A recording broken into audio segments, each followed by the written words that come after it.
Welcome to another packrafting adventure in the Peruvian Amazon.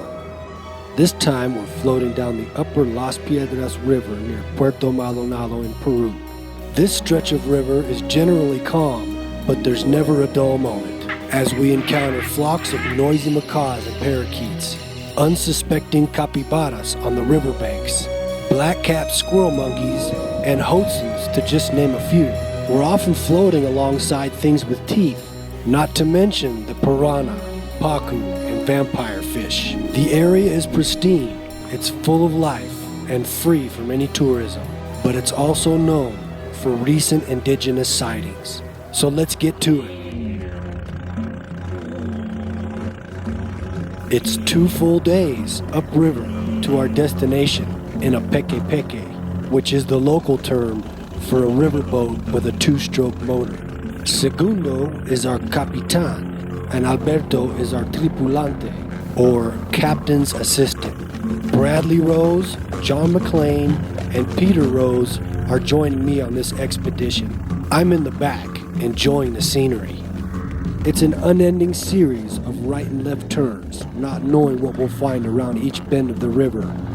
We find some loggers maneuvering their makeshift rafts, composed of the very same logs they hope to sell back in Puerto Maldonado. The usual suspects are here: snowy egrets, cormorants, a little blue heron. Although it's a long, steady journey upstream, we are constantly scanning the banks for activity. It's late in the day, and with the sun dropping behind the canopy, we pull over at a beach and pitch tents. Morning the next day is foggy and warm. As the sun rises, the temperature change is noticeable and tends to make you want to scramble to get back on the water.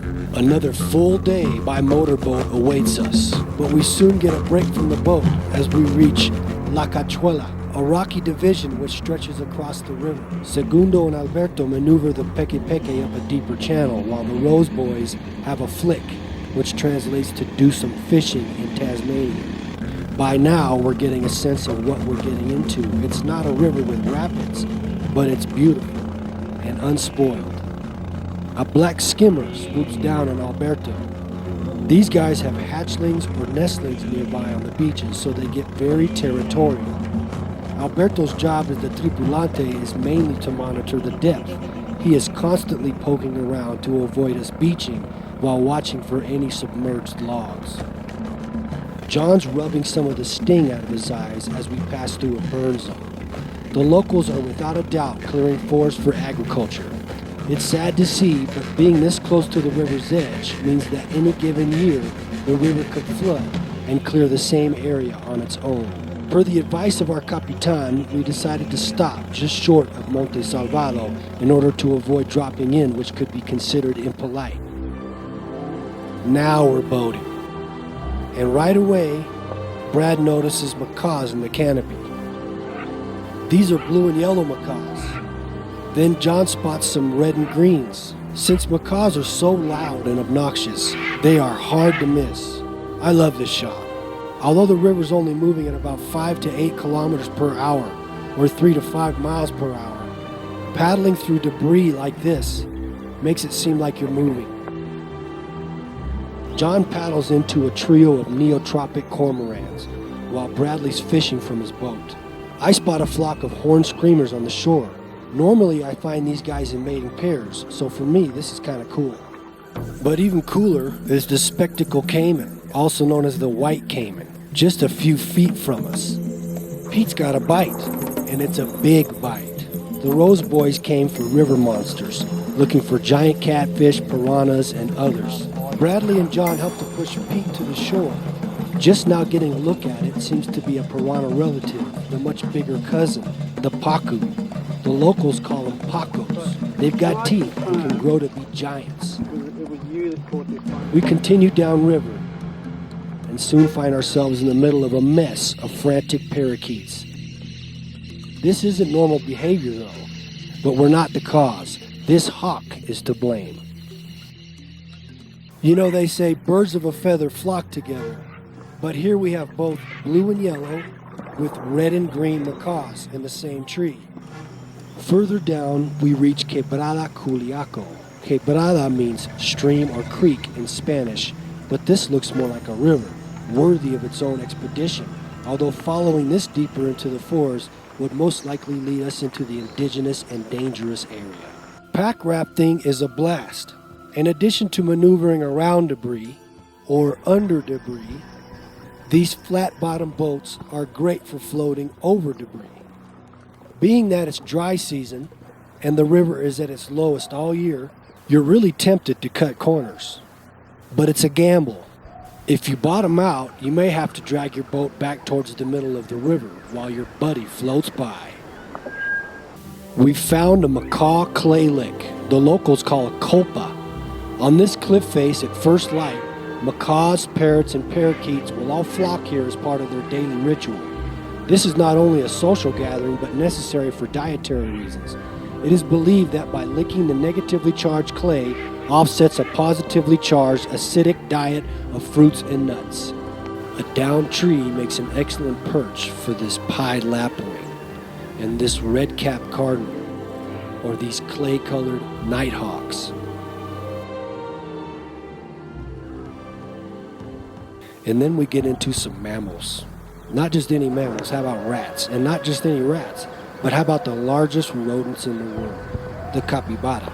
During the hottest time of the day, capybaras come down to the river to cool off. They are very shy, and since they would normally expect to have a fair warning from a loud peke-peke motor, they are extremely startled by us. Dazed and confused, they often cannot find their way back up the bank. The little blackbirds which are hanging around are probably wanting to pick a tick off as an afternoon snack. These are referred to as cleaner birds. It's smooth sailing, and the jungle's in bloom. I continue to scan the canopies and finally see some movement from across the river, so I paddle over. At first it looks like it could be a woolly monkey by the tail, but I can't be sure until he comes down closer. It's a black-capped squirrel monkey, and now he's looking right at me. John's still getting landscape shots and hasn't noticed. I'm watching him, and he's watching me. Now we're all watching him. He leaves, and so do we. We're back at La Cachuela, and John's first to go, followed by Pete, Brad, and myself.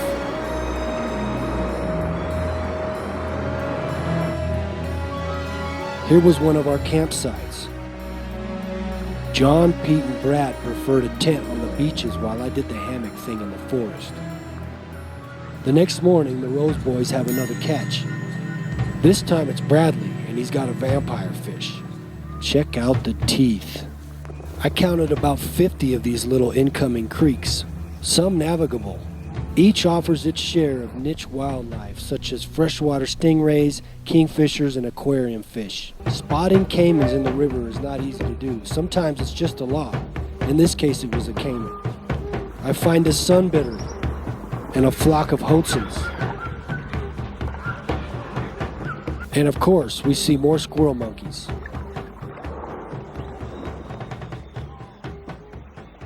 Further downriver, we reach a really cool spot I'm calling Dos Cascadas, or two waterfalls.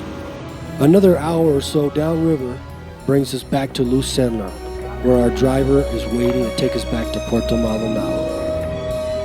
It was a successful expedition, and very special thanks to John, Pete, and Brad for an incredible trip.